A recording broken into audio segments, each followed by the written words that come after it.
All right, I'll bring this meeting to order. So let's do the Pledge of Allegiance, please. Allegiance to the flag of the United States of America and to the republic for which it stands, one nation, under God, indivisible, with liberty and justice for all. Roll call, we are all present. Notice to the public, any member of the public wishing to address the governing board on a topic within the subject matter jurisdiction of the district but not on the agenda may do so during the public comment period identified on this agenda. Bylaws subject not on the agenda cannot be acted upon by the board except to briefly respond, clarify, or refer to staff for review and presentation at a future meeting. The board president will recognize you for public comment on matters on the agenda at the appropriate time.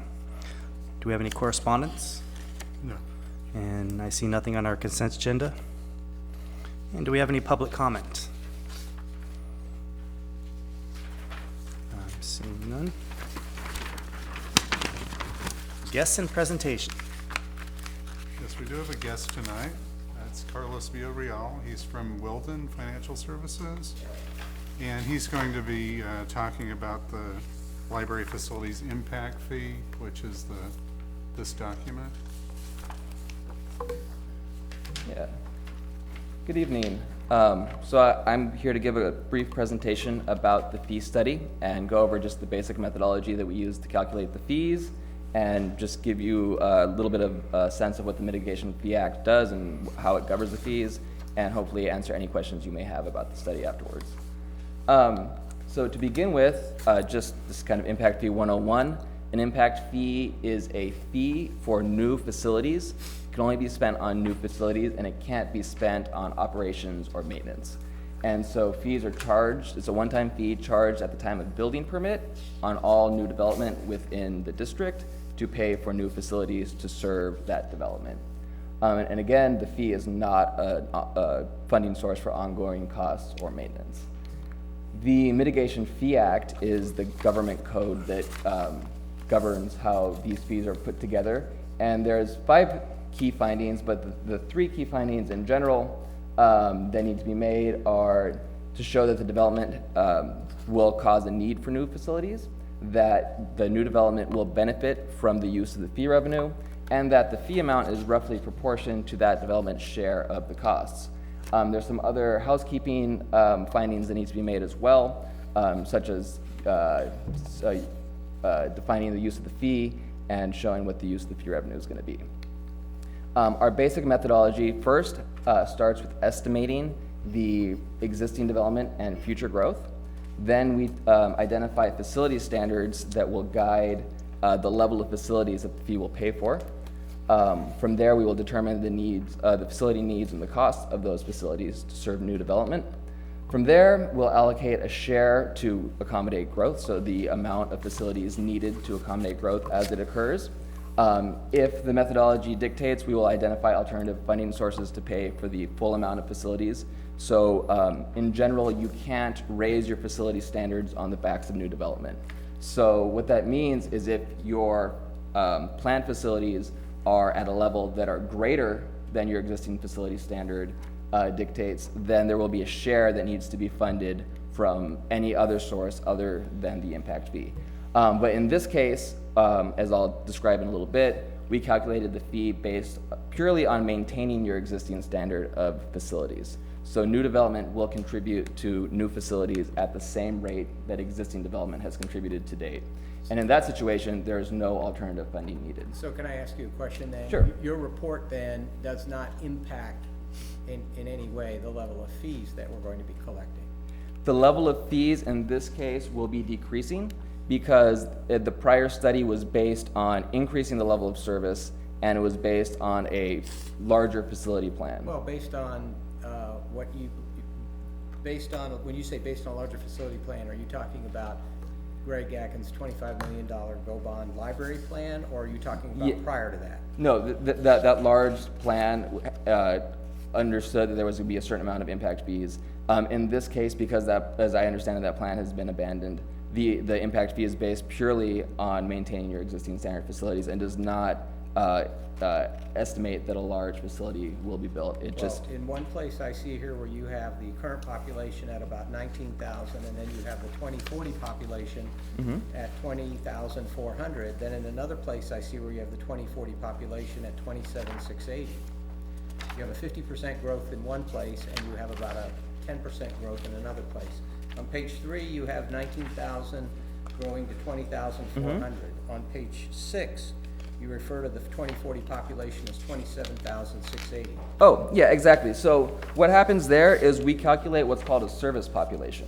And if you look at table 1, that 27,680 number is there as well at the bottom of. Okay, so you're estimating that, you're saying just the city is only going to grow by, 1,400. Yeah, essentially. 1,400. Yeah, 1,400? In 26 years, we're only gonna add 1,400 people? That's based on the ABAG projections. We can certainly, if you think those are incorrect and you'd like to revise it, we can certainly revise it and. I think that's ridiculously low. But before we get there, note that the fee calculation is based on your existing standard, and the growth increment here is used to estimate the fee revenue that will be generated by the fee. Well, the problem that I see is you only have us adding 400 square feet for facilities needs in 26 years. I Yeah. think that's ridiculously low too. Well, I mean, if you go over to the library right now, I mean, basically, they're out of space right now. That's one of the reasons why they were originally putting in the $25 million go bond. I don't think it needs to be that big, obviously, but. Sure. But 400 feet is nothing. well, to the extent that planned facilities are identified, we could certainly revise the fee and include a larger amount of planned facilities. At the time the fee study was being completed, and Steve can jump in, there wasn't a whole lot of planned facilities to incorporate into the fee study, so we decided to use the existing standard. And The planned facilities would be the Miller Building, which would add another approximately 3,500 to 4,000 square feet to the library, depending on how much renovation the board decides on. yeah, so the Miller Building is included in the study. If you look at. Yeah. But it's not included up front where you're talking about what our actual needs are. Well, part of why, okay. Well, all I can say is that there wasn't a planned facility that was articulated with a particular dollar amount. And so that's why we were relying on the existing standard methodology. We can certainly revise it. I understand. I think that part of the concern I have is that there will be a report out there that says we only need 400 more square feet of library. Yeah. And we are literally at least contemplating, there hasn't been a vote or anything, we've had discussions, about adding approximately 3,500 to 4,000 usable feet to the library. And so it makes this board almost look irresponsible, but at the same time, I think 400 feet, you know, excuse me, I don't mean any disrespect, but I think that's a ridiculously low estimate, talking about accommodating the next 26 years of library services in the city. Well, all I can say to that is that given your current population and the current amount of library space, if we want to imply that standard on new development going forward, that's the amount of square footage that new development would demand at the level that is currently built. And I understand that they may not be adequate, and to the extent that more planned facilities can be identified, or we can get a better estimate on the full cost of getting the Miller Building up to speed, we can certainly incorporate that and revise the fee. Yeah, I think before either this report goes out in final or subject to revision, we would need to, we have another agenda item which we're discussing, which is potentially retaining an architect to do a proposal for the Miller Building. And we would get a cost estimate from that proposal, and it seems to me that he would need a copy of that estimate showing the potential development of the Miller Building and the anticipated cost of the district, so. Yeah, as soon as that comes through, I'd be happy to incorporate it. Okay. Should I keep going with the presentation, or should we? Sure. Table it? Okay. So, and finally, we'll calculate the fee by allocating the costs. So I'll keep moving here. This is what we just discussed, the district's existing and projected service population. As you mentioned, not a whole lot of growth, but there will be a significant amount of new residents. You know, we just built a tunnel under the railroad tracks. I was I'm not- teasing, that's an inside joke. Okay. Go ahead. At least, yeah. So the 2014 service population is used, like I mentioned, to establish your existing standard, and then the 2040 number is used to estimate the amount of facilities at that existing standard that would be needed to serve that amount of growth. So when we're talking about standards, there's a few different ways that standards can be quantified. One way is a demand standard, like a physical standard in terms of acres per 1,000 people or library volumes per 1,000 people. Another is a design standard, and this would be, for example, in expanding the Miller Building, the design standard would be what kind of architectural and design features do we want to include in the building. And then because this has to be translated into a fee, our methodology translates those demand standards and those design standards into a cost per capita so that we can calculate the fee. And this is just a general diagram showing the existing standard methodology. And again, we're going to change the methodology to show a higher service level given the Miller Building expansion.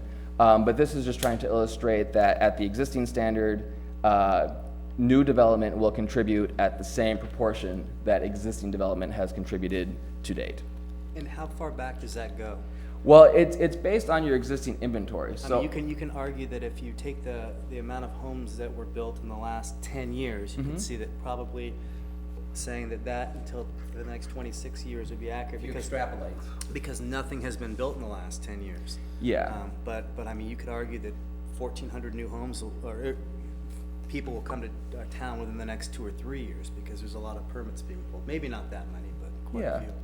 Well, I think that is the case for using another methodology. It seems like your existing standard isn't adequate, Yeah. and the list of planned facilities will, when you add, once that list becomes finalized and you add them to your current inventory of facilities, your facilities standard in the future will be higher than your existing standard. And referencing back to earlier in the presentation, that's where a portion to represent existing development share of raising the standard would need to come from any other funding source other than the impact fee. So any other funding source. And that's just because we can't raise the standard on the backs of new development. We can't have new development be paying at a higher standard than folks in the district have already contributed to date. So these are the existing standards. And this would be a demand standard. So your existing inventory in terms of acres per 1,000 people, buildings per 1,000 people, and collections per 1,000 people. Given those standards, these are the facility needs, and again, they are particularly low.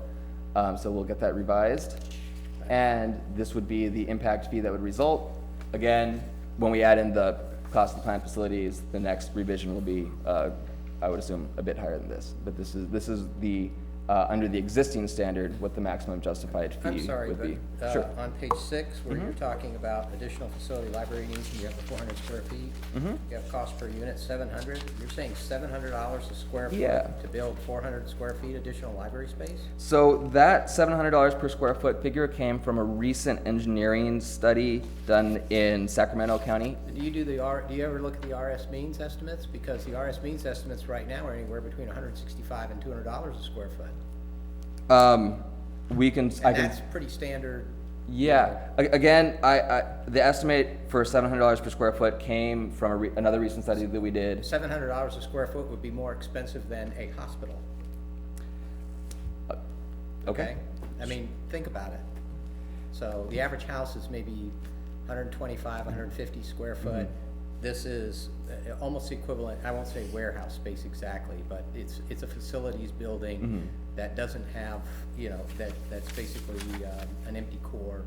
And, $700 a square foot is very expensive. Sure. Well, that was just an estimate that we got for a library construction in Sacramento County. Okay. But we'd be happy to revise that with other Okay. information that you can provide. And that's the end of my presentation.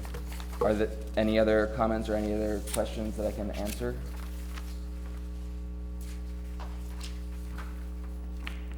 All right, well, as soon as those planned facility costs come in, let me know, and I'll be happy to update the report. And I'll have Steve send you a copy of the RS means estimates too. Sure. I'll email it to you, Steve, or I'll give you the Okay. link, okay? Great, thank you. Thank you. Thank you, Carlos.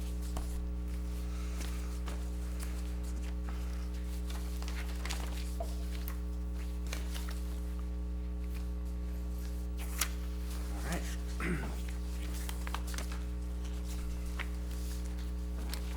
Any public comments on that? No. Okay. See ya.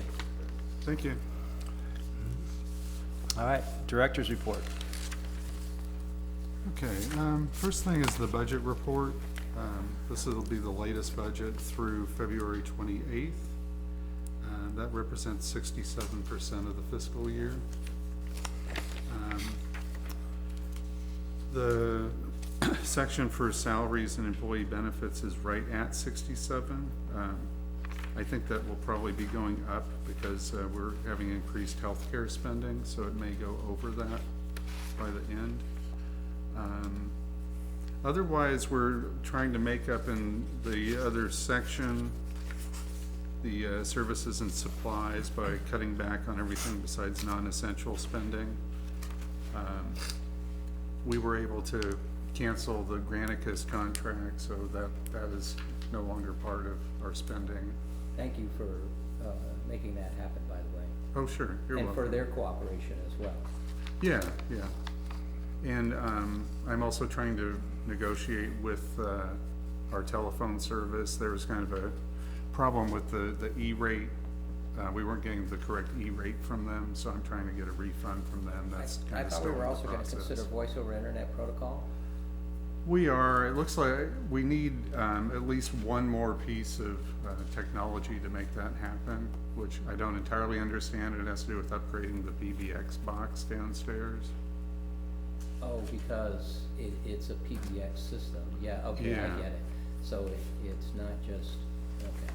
So maybe you understand that better A than I little do. bit, yeah, I think I know Yeah. what they're talking about, but, is there a timeline on, when they might be able to make that happen? Because that can make that, currently $14,000 number look a heck of a lot smaller. Yeah, that's part of what I'm working with the E-rate consultant on to see Okay. if we can make that happen.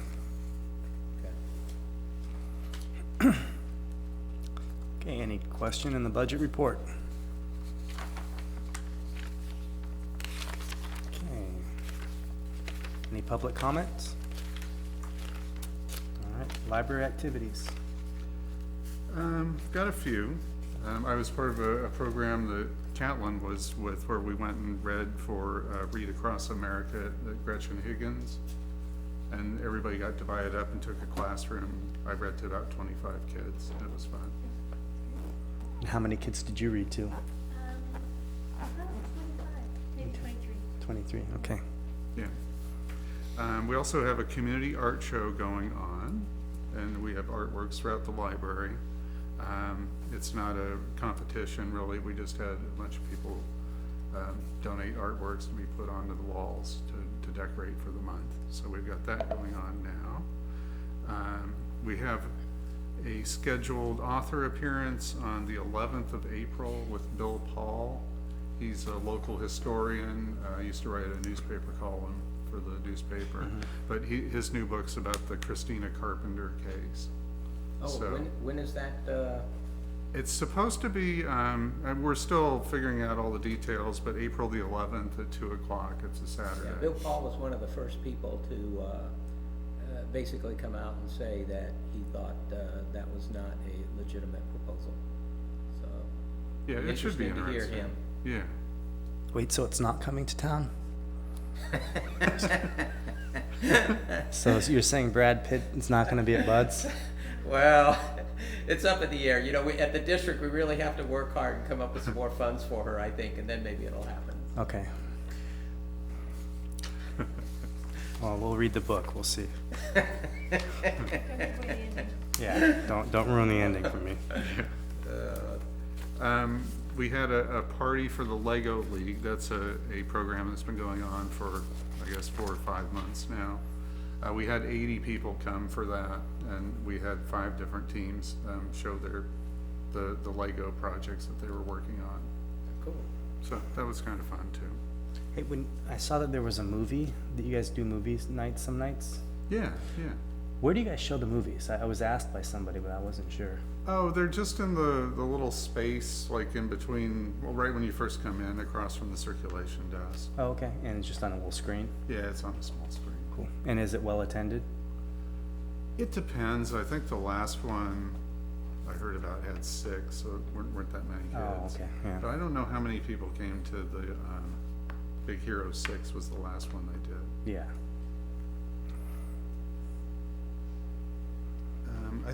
Those are the main activities we've had going on. All right. Continuing education.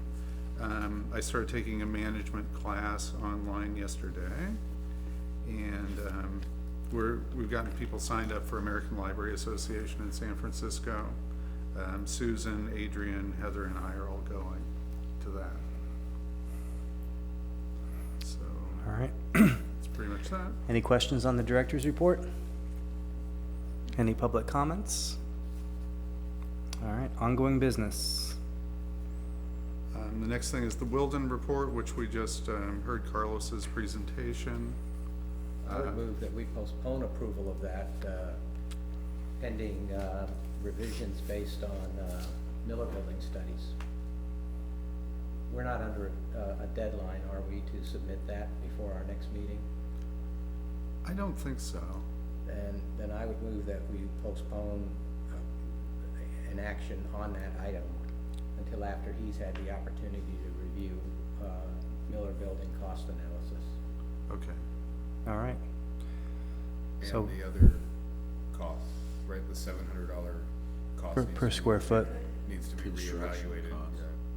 Yeah, Or at least we need to know more about what that includes at $700. yeah, I mean, basically, I assume what he'll do is come back and detail those items for us better, if he's gonna stick with that cost item or revise it, so. All right, so I have a motion, to Second. postpone, and a second. Do we have any public comments about postponing that agenda item? All right, We have to make, I don't think we have to actually take an action on this, we can just, because information action. yeah, but discussion. he's moving to postpone the item. We can just ask to put it on the next agenda, maybe we just direct staff. Oh, that's fine, The too, action if you would wanna be do either that.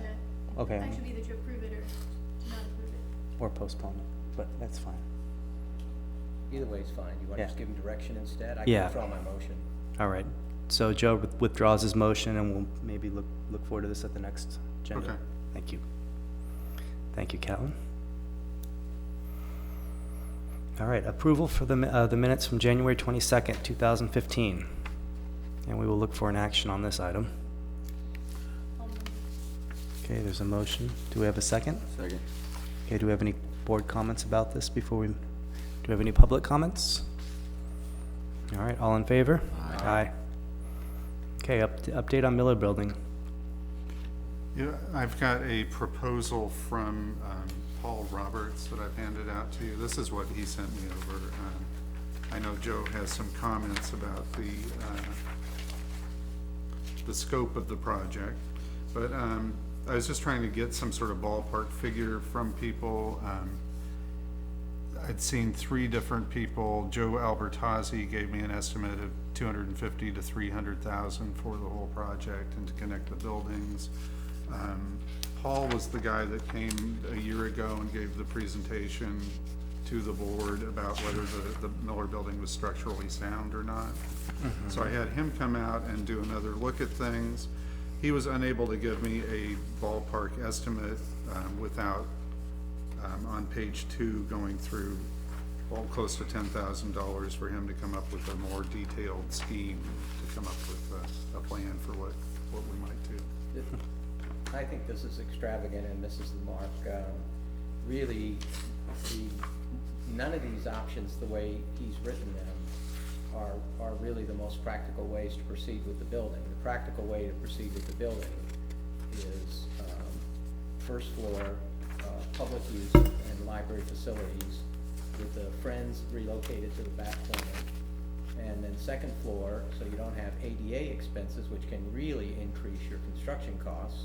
to be offices and stacks, just storage. And none of those we don't need him to do 4 options and pay $10,000 for that. We need him to look at one option only and cost that option out. It seems way off base to talk about, expansion into the adjacent parcels. I mean, we're not gonna be building on those 3 parcels in the back. That just seems crazy. So, I don't know where he thought that he wanted to be able to do 4 different proposals and spend 10,000. Yeah, because the 4 proposals seems to be the bulk of the fee right there. The $6,500 to do the 4 schematic. So Steve, did we ask him to do what Joe Albertazzi did with just create a plan for us that looked Yeah. like something we wanted, and this is what he came back with then? Yeah, this is what he came back with. Okay, so are you under the impression that he won't then do what we ask him to do? In which case we should look for somebody else to give us another estimate? I think that's, reasonable. I was thinking that at this point maybe is when we should write the RFP and go out and see who else is willing Well, to come in. the prior board had a little bit of sticker shock when he came back, with the original, evaluation that he did, and the bill was like $5,000 or $6,000 for that. And we did not expect the bill to be that high. But, we paid it. At this point, I don't see why it's being done this way. This just seems out of line. What is his, library building investigation? To make sure that it's still structurally sound is. So he's billing us for work that he did. A year ago. Essentially, but he That's says right. that at this Yeah. point, Being double things could have billed. changed in a year. Essentially, yeah, unless he says things fell down in a year's time, yeah.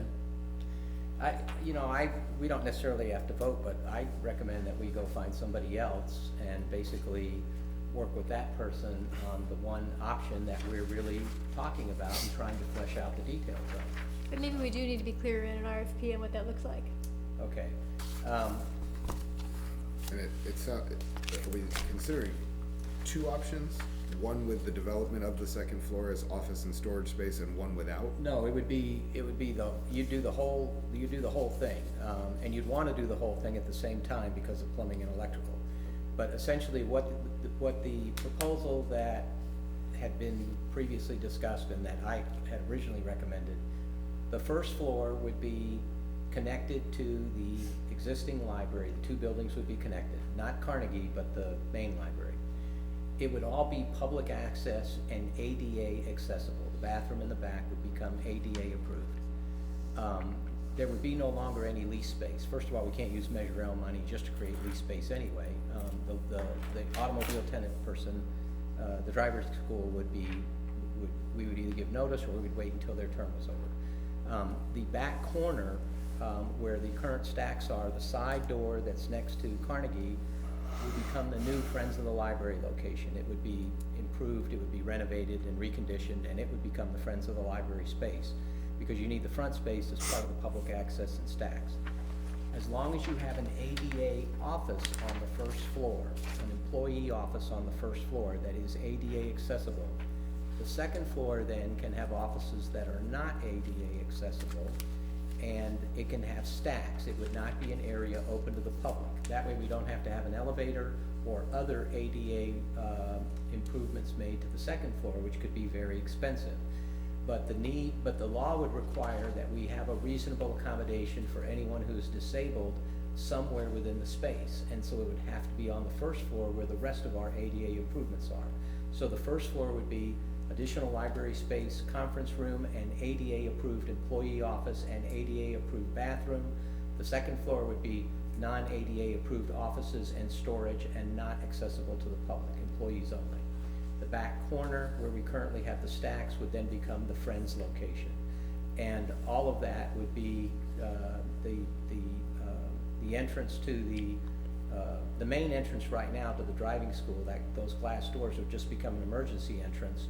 The existing library entrance would continue as the main entrance, and people would walk from one building to the other to get to, the main facilities that are in the Miller building. That's essentially what we had talked about. And at the time, we were talking with the architect about is the Miller building structurally sound? Now, you know, that's, a little bit of that is in option B, but that's not really what option B is. So, first floor, ADA approved and accessible, second floor, closed to the public, non-ADA, first floor, all library use except the back corner, which would be Friends of the Library. The entire inside of the building completely renovated with, you know, everything done. The whole inside pretty much has to be redone. So it would be to get an architect to do a schematic of that and a cost estimate to be worked up for that. And I think it's gonna be more than, you said about 280, 300? 250 to 300 is what 250 to the- 300? Yeah. Wow, if we could get it for that, that'd be a good price. I was thinking it would be somewhere around 400 to 500, so. Anyway, and cosmetically on the outside, you really don't need to do a whole lot to Miller. Other than maybe paint it, Listen, you know, put some lighting on it, paint it, that kind of thing. So, and your roof now is in good shape, right? Yeah, The yeah, it roof is. The roof's gonna hold up for, so. So I would move that we,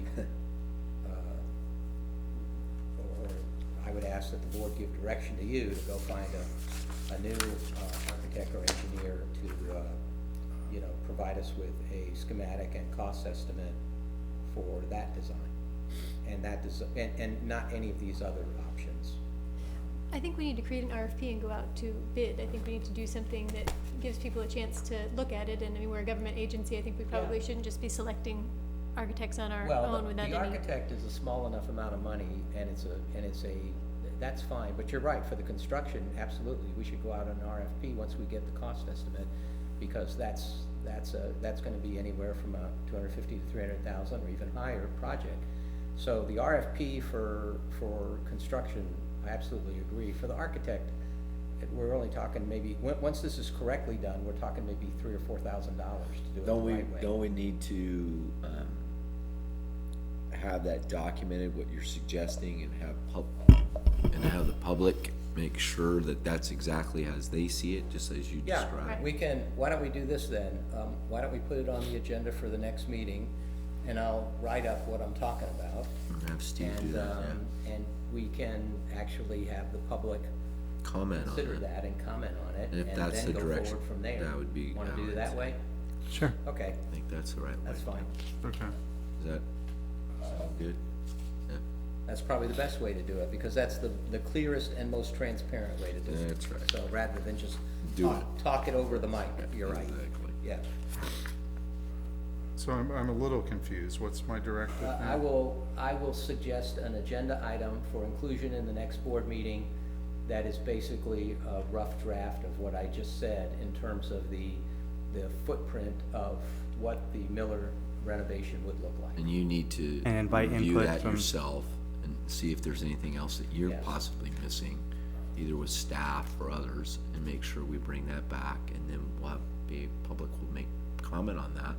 If there is no public comment, then we'll move forward and have an architect give us And an idea on actually, cost on it. you could even circulate that Yep, to the prior. architect in the meantime, and just come back with some informal cost Oh, estimates. that'd be from all right them. too. That'd be Okay. I- good. Yeah, that's what I was kind of trying to do, is just get an idea Sure. of Let's what it do would that cost. then, okay?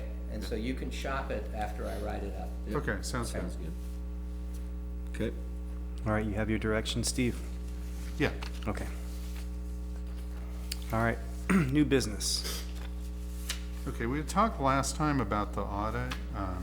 We were looking at Solano County possibly doing the audit for 2 years, and their estimate was around $17,000, which the board approved that amount to be transferred over for the audits. But we also talked about looking for a different accountant. I found this Carl Fector and Company, Separation of and powers. their proposal is here. They will only charge us $6,200 per year, as opposed to the Solano County estimates. And I would like to have, we approved $17,000 last time. I would like to have that amount raised to 18,600 because that would cover That gets us all 3 3 years. years. And it brings Versus us- one?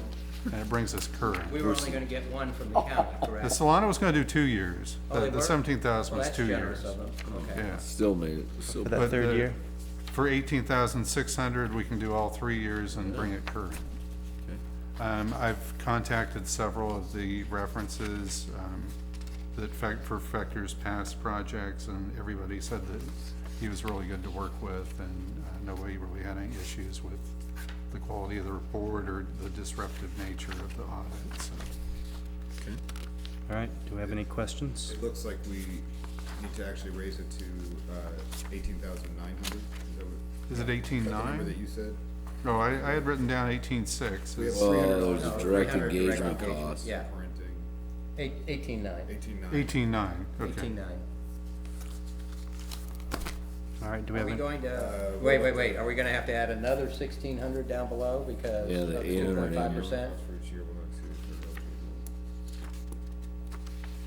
So we have to add another 800, is that correct or no? 1,600. 1,600 total, right? Is that, do you have a calculator, is that 2.5% of 6,200?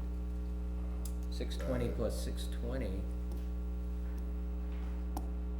No, it's not, is it? no. So where does that figure come from?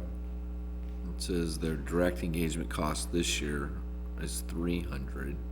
Oh, total direct engagement cost for each year will not Exceed exceed 800. I see, so his $300 fee could go up.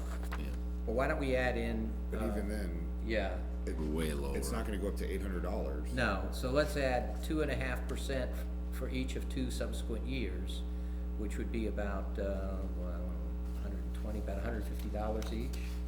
So if we add about $400 more dollars to the, $6,900 figure,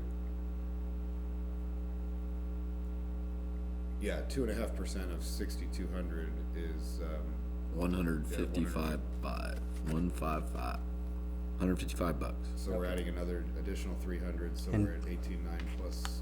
310? why don't we add 4, 18.9 plus 4? Why don't you just make it an E? 19.5.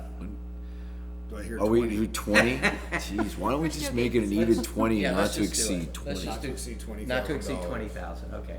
Okay. Is this something that we pay annually, or are we paying it on a 3-year No, contract? we'll pay annually, I would imagine. This would be to cover these 3 years since we have. But you wouldn't pay it up front, you We're would not just paying it pay up front, we're paying each it in year. 3 installments, Yeah, is right. that correct? Yeah, As he yeah. does the audits. So then, why are we Approving, why don't we keep the approval at, because you're Well, basically because we're gonna sign a on contract track for with 3 them years. for this 3 We're years. gonna sign the contract for 3. That's fine, We're just making the payments in installments. there you go. Are you ready for a motion? Yep. I'll move that we approve the expenditure of up to $20,000 for auditing for the 3 fiscal years together, 2012, 2013, and 2014. Do we have a second? I'll second. Okay, do we have any public comments? Public comment. So if this is all being done in arrears, there really can't be an increase. We didn't do Yeah, I'm just curious. At one meeting, you talked about getting the auditor who did the forensic audit a couple years ago. Did you contact him? I did, he did not want to do another audit for Okay, us. He okay. suggested this company. Did he though? Okay, very good. And this Thank was you. about his price at the time for Yeah, the it was, forensic right, audit. yeah. It was about the same price. He said he didn't want to work with Joe. It's probably true. He just said Joe D. He didn't say the last name. And I All would right. think, looking at this, since he's conducting an audit on 3 years that have already passed, his expenses aren't gonna go up. That's right. Moving forward, Yeah. if we choose to work with him, then there could be a growth in expenses, but.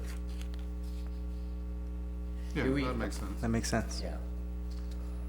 I'm sorry, I'll try to make Thank you, less. Andy. No, I think with the 20,000, we're covered for now. I If think there's a so. problem, you can come back to the board and ask for Yeah. more if there's an issue. All right. Get him to write the contract for 3 years for under 20. Okay, we have a motion, a second. Any other public comments?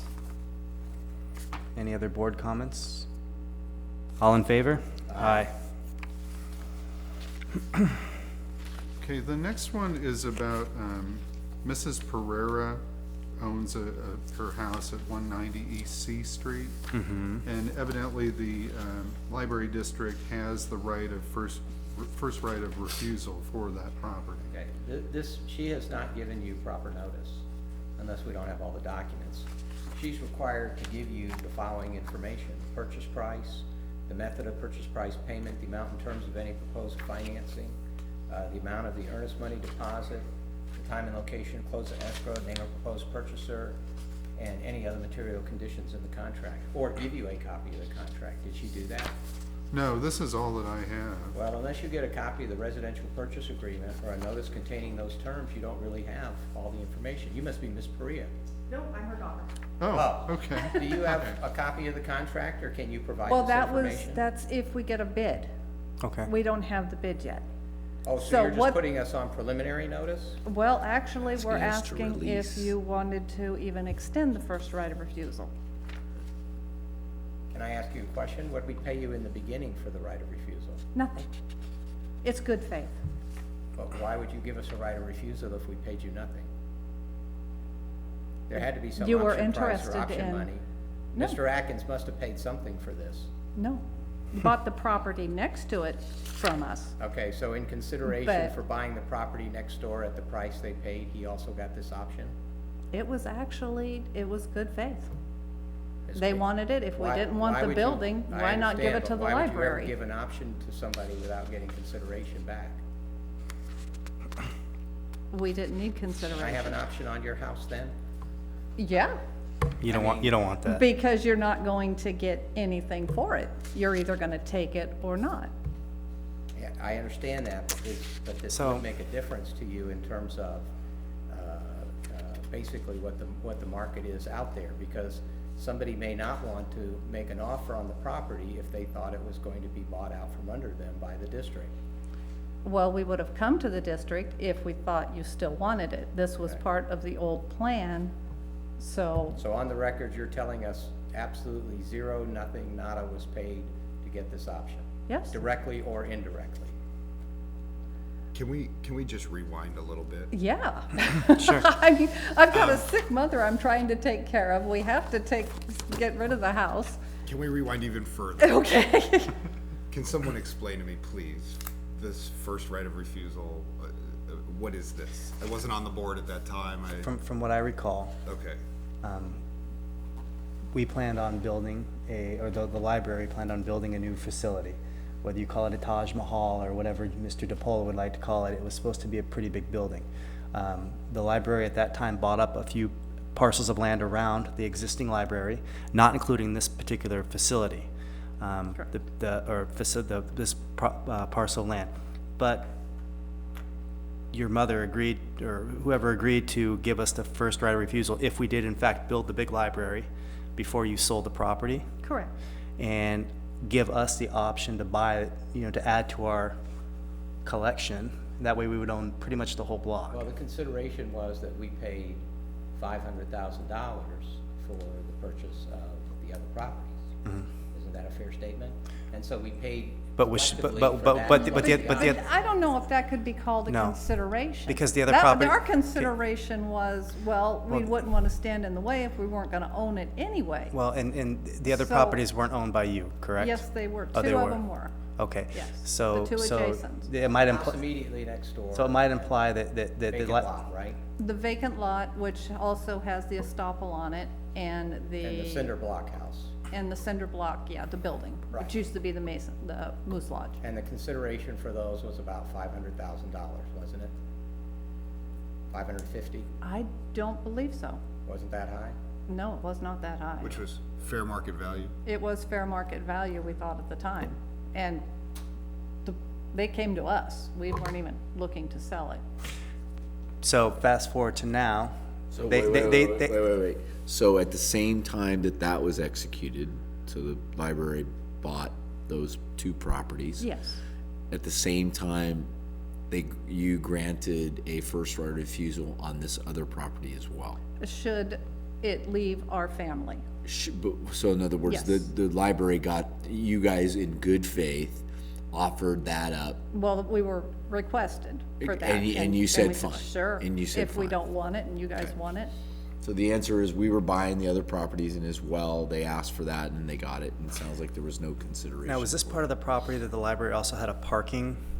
The parking estoppel, yes, and that will, And that will so the library owned, discontinue. the library owned the parking, and you asked that you still have use of the parking as Yes. long as, We it's own all the, coming clear. Yeah, as long Yeah. as we don't build anything on it, you could still use the parking facility as it was, correct? yeah, and as long as my parents live there, it's Yeah. tied to them living there, not owning by the family. So even it. if my mother moved out, the parking lot reverts back.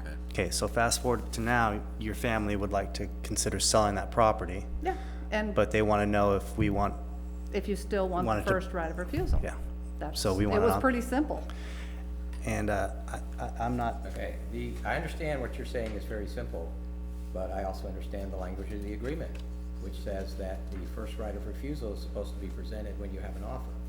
And then at that time, the board considers it based on I'm whatever the offer going is. past that though and saying, can we mutually agree to cancel the contract? Okay. That's where I'm at right now, just You know, to simplify I it. understand your position, but I respectfully disagree that there was no consideration paid for this. The total consideration paid That for is the no properties respect at all, included sir. the refusal. It included this first right of refusal. We were, they came to us. They came to you at They the, asked us. exactly. And then after it was all settled, they said, we'd also like to make sure that we could get the other It property was you're a living in package now. deal. It was a package deal. No, it wasn't, sir. okay. You're saying that I it's sat closed on right the- there. I know exactly what it was. without- There is without- absolutely no consideration. Okay. It was total good faith. Okay, so one could argue without the contracts actually in front of us and without it, broken down into the contract that Joe's maintaining that there's the possibility that the library might have paid above asking price or above market value for this right of refusal. But my thing is, we don't want it, right? Right. So I say let them sell it. I mean, Yep. what's the difference if we did pay 20,000, 30,000, 40,000 for this?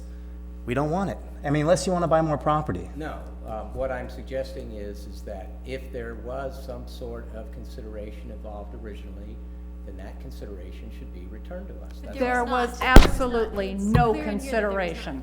Okay, well, we don't Prove have, it. we don't have Where any would you find it? documentation in front of us. What documentation are you looking for? Well, Other than money? this says for good and valuable consideration, yet it doesn't have the number in it. Because You're there saying was there nothing. Zero consideration. There was nothing. It was total Okay, good so who faith would- of my family who Okay. have been generations in this town. So Joe, if by chance that there was some sort of refundable consideration, would the burden of proof be on us? To say that they owe us the money? Well, no, the burden would actually be on her because she's asking us to release her from the But she's contract. saying that there is no, so, I mean, how can she prove that? Well, what she would do is she would show us the documentation that the escrow is closed for the sale of the other properties Whoa, before whoa, this whoa, document. whoa, whoa, why would that be stipulated anywhere in there about the isn't. consideration that? No, no, no. This was totally separate. Okay. This document, it has no signatures on it or date on it. And you should have a copy of it. It was recorded and you have a copy. Yeah, well, I'm just saying because of that, I don't happen to know what the date was that this was signed. It just says blank day of September 2008. And what would be compelling to me is if the other properties closed before September of 2008, then her statements today seem very persuasive because they wouldn't have been contemporaneous with this document. Prove it. Well, what I'd ask you to do is show. What me- I'd ask you to do is prove it to me. You are accusing me, I'm not and you're the accusing one you of sounding anything. very greedy I'm right trying to get to the now. bottom of the truth, ma'am. But you're questioning her word. She's shown you, I'm not saying she's lying, I'm saying she might be mistaken. Well, the I way sat you there look with at Gary this- Archer and Mr. Atkins. Okay, the way you can easily figure this out is you look at the recording dates on the deeds that transferred the other two properties. If those deeds transferred in September, then chances are this agreement was contemporaneous with those and was part of the consideration. If those deeds transferred in August or earlier, and she said those closings happened before this document was done, then it would not be contemporaneous, and there probably wasn't consideration from the entire package as part of the deal. So all you have to do is go to the land record. Do you want the place, or do you want money? Is that what it is? It's sounding more like extortion. Look, I have a fiduciary obligation to ask questions, okay? I am a board member here, and this is money, and I have a fiduciary, whether you like it or not, I have a fiduciary obligation to ask questions. If consideration was paid, it is not unreasonable for us to ask it back. You said it wasn't paid. I'm listening to what you said. I'm now positing a way, I am suggesting a way that we can actually verify your Wouldn't statement. any of this come up in that grand jury and that audit? What audit? Would that not have shown? No, it wouldn't have been part of this. The grand jury was about the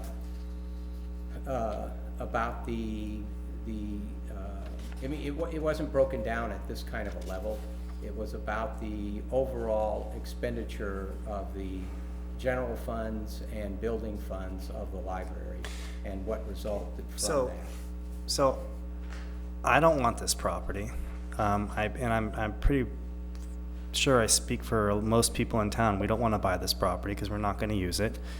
Suppose she gets an offer for $300,000.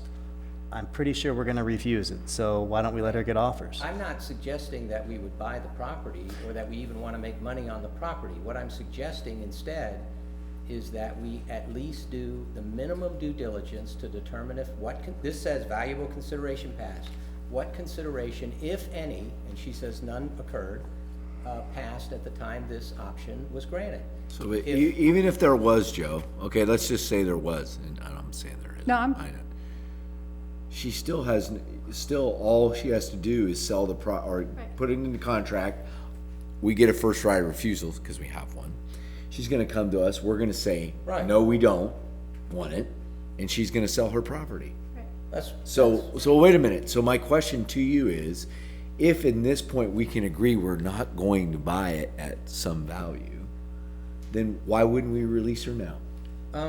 because Okay, unless So you now, found, why wouldn't we do that in good conscience? I understand. Of this board? I understand, because essentially, we have not even determined whether any Well, consideration. wait a minute, forget, why do we need to? Because in my Why don't we opinion. release everybody from all their contracts? No. She's asking in good faith. She's going What- above and beyond even what if she it has was- to do. Well, I sound like I'm the only one in the minority, so. No, I'm saying that common sense is the question. Well, Even if there was remuneration for it, right? Look, I mean, we're not feel going to like- buy it. I understand what you're saying. I feel like I'm a fiduciary. I have I to at understand least what you're- find out if there was some consideration. I understand that. Then I can evaluate what essentially the library But is even giving if there us. was consideration, that's what I'm trying to say. Even if there was.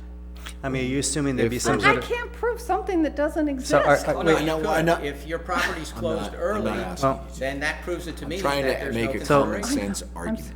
Because the point is if you were going to sell it, and we just say tonight we said no, you can still sell it.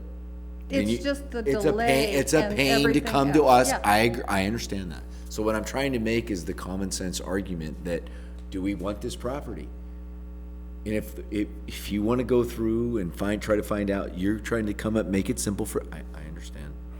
well, Make a the common sense thing I don't want is I don't want her to have to jump through more hoops than necessary. I And I don't agree. want her to not get an attractive offer because the potential buyer might I think don't that want there's, her to not get an attractive offer either. What I'd rather just have is a copy of the two grant deeds and find out when they were recorded. Okay, and let's say you did that and you found out when they were recorded, what difference is that gonna make? Well, it makes all the difference in the world. If they were recorded in August or July or June, then this contract is totally independent of them. Okay, so let's assume this contract is totally independent of them, and then she goes ahead and gets an offer on her house.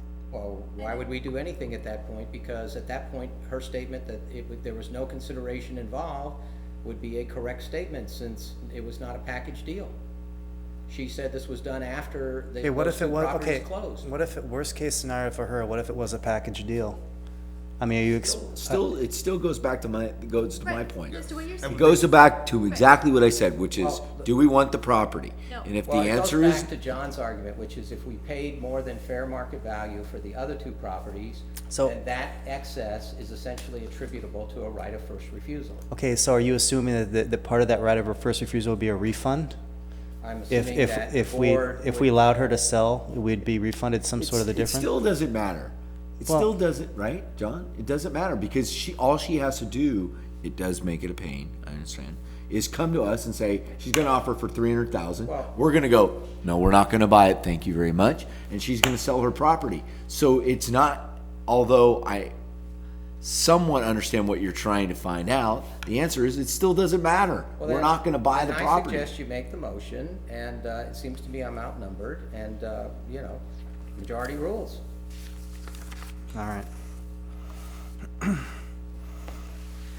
So do I have anybody that would like to make a motion Jesus, gravity. to approve first right of refusal on the Pereira property? Well, you would. We don't want No, to you- approve it. Yeah, I'm sorry, we want to, I apologize, You wanna ma'am. We'd cancel cancel it. I'm sorry. So moved. Okay, so we have a motion that we're gonna cancel the first right of refusal on the Pereira property. Do I have a second? I'll second.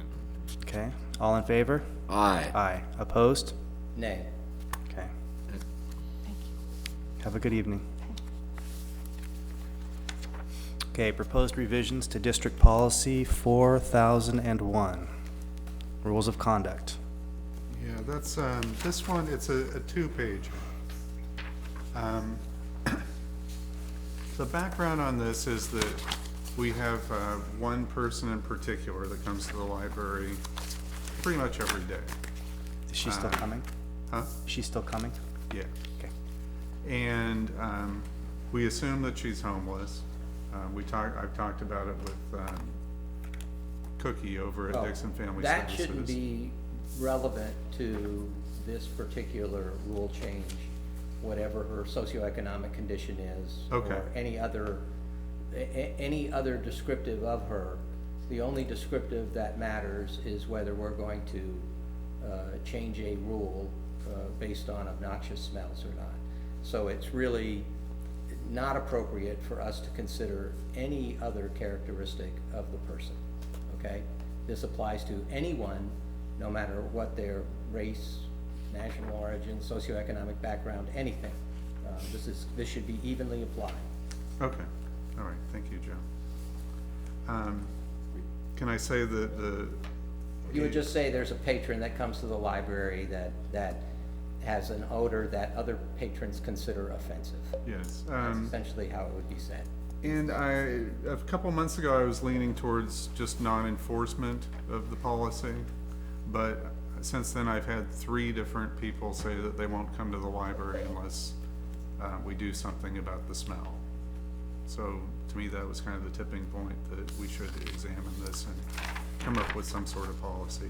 There are actually court cases that have upheld this kind of a regulation, believe it or not. Have we run this by Scott? Yes. Yes, his It's on- response his is on the comments are on the back. backside. So, And Joe came up with, I actually went to the library one evening when she was present, and it's pretty bad. Okay. A whole half a floor you could smell. Okay, well, you know, my suggestion is that if we end up adopting Scott's version, which I don't have a problem with Scott's version, that's fine, it's a little tighter than mine, then, we seek to do everything possible to ameliorate the situation and, offer as many opportunities to the patrons as possible to correct the situation before we actually take action against them, so that you have the discretion basically to, you know, give anybody that has any sort of, potential, issues involving this policy, to give them as many opportunities as possible and educate them as much as possible before taking any deliberate library action. Okay? yeah. So I would move, the, version that Scott has at the bottom of page 2 be adopted by the library as a policy. Okay. I'll second. Okay, we have a motion, a second. Do we have any public comments? Do we have any other board comments? I agree with Joe on the comments that we're trying to do the best we can with this individual before we enforce it to the full effect of the policy. Policy makes sense, I'm just saying, we should try. Yeah. To explain to them, if you could please help us before we, that's all I'd say. But I At whose agree. discretion is Yeah. odorly nuisance considered? I assume if you're on the facility, if you're on the site, it's your discretion. Yeah. But you're not there all the time that it's open. Who does it fall to in that regard? Probably whoever's the librarian on duty. I really don't think that this policy should be implemented by anyone but you. If the staff complains to you, or if patrons complain to you, then you should be the one that handles it. Makes the final call, I would agree with that, I would tend to agree with that. I mean, it's still discretionary, but I would agree. I think I think that's a good policy. It's not gonna be one that's in our BPs, but And I also think that, whatever complaints you get, you should document in writing. There should be a file that you've documented the patron or whoever it is that complains, okay? Yeah. Yep. Staff or patron. We need to be careful about the possibility because of discrimination. excessive uses. I'm thinking more of like personal bias against Yeah, someone right. who's wearing perfume. You go, oh, I can smell your perfume That can from be a reason this for far it, yeah. away, and all of a sudden, Like my lady killer perfume? I can smell your axe from Well, we here. can throw you out for other reasons. My aqua velva. All right. Aqua velvet. All right, we have a motion and a second, yeah? All right. All in favor? Aye. All right. Okay, the next one is the election of officers, so that's more your thing. All right. Comes time, well, 3 months past due. Or, yep, to elect new officers. We'll start with the president. Do we have any motion for the president? I would move the same slate, that we just keep the existing officers for one more year. I'll second. Okay, Are you open to that? I'm Well, six. Not you. Oh. You moved it. He's looking at El Presidente. I'm 6'1", half dozen the other. Okay. So, I mean, if you want the spot, it's yours. If you don't, I don't mind taking it over. I can wait another 9 months. If you're sure. Funny how that came out. You're dying to do it. Motion and a Okay, it's second. 9 months from now. Okay. So, I mean, if you're open for it, But do you wanna move up and try this chair, I'm the vice president, but I'm happy to sit wherever my No, name no, I tag think is you ought to put. move into the, We yeah, just need to move you physically, even though you're a VP. Yeah. yeah. Okay. So I'm good with it. Okay, all right. All in favor? Aye. Okay, the last thing is about the copier contract. I kind of think that this might be something that I could have decided on my own, but Scott wanted me to run the contract by you guys. I went through 9 different copier companies. I narrowed it down to 2 different ones, and came up with the same bid in the end between the final 2, and decided to stay with Inland Business Services, which is who we've been using. We've been happy with the service from them. They were able to give me exactly what I wanted for a copier, basically the most simple screen possible. And the big thing that none of the other companies could do for me was to have a single button that says Espanol that takes you to a Spanish page and then reverts back to English. That's cool.